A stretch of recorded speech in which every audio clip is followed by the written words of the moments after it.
In sitting, this is another position to isometrically activate some of the muscles that cross my ankle, specifically gastroc soleus, and you'll also get a little activation of some of the tendons and muscles that detach on the inside and outside of the ankle.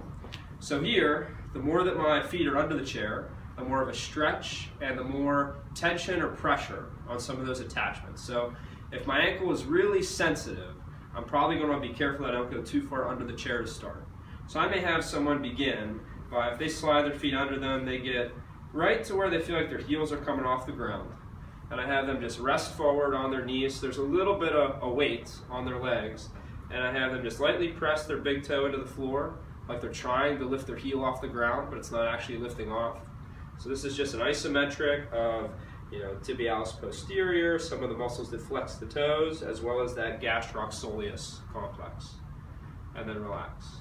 Now if that hurts, if I take my feet a little further out, now there's less of a stretch on those tissues, so this is usually more comfortable to start.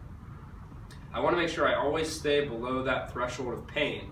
So the goal with this movement isn't something that's going to really make me strong, but if I can start to just feel myself flex the muscle without reproducing that pain, I'm just trying to connect my brain to those muscles and get them to tense and activate without necessarily setting off the pain that I'm dealing with.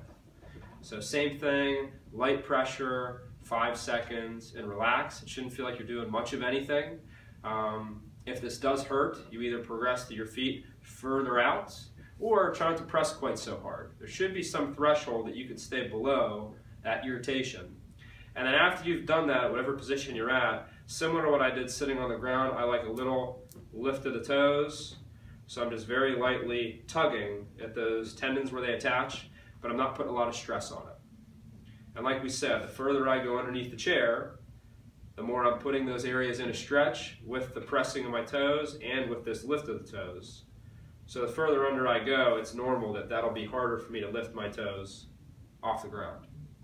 This is something that if that isometric is going pretty well, and you're getting to the point where you feel like your heels are almost raising off the ground and you're not having pain, you can start into a little heel raise here, where you can start lifting your heels, pushing through your big toe, coming up as high as you feel comfortable, and coming back down slow.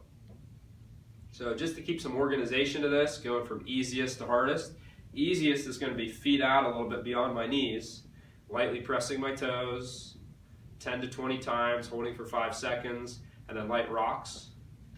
Harder is going to be taking my feet further underneath me into a stretch, doing the same toe press without lifting my heel, and then doing the same small lift where my feet aren't going to come off the ground very much.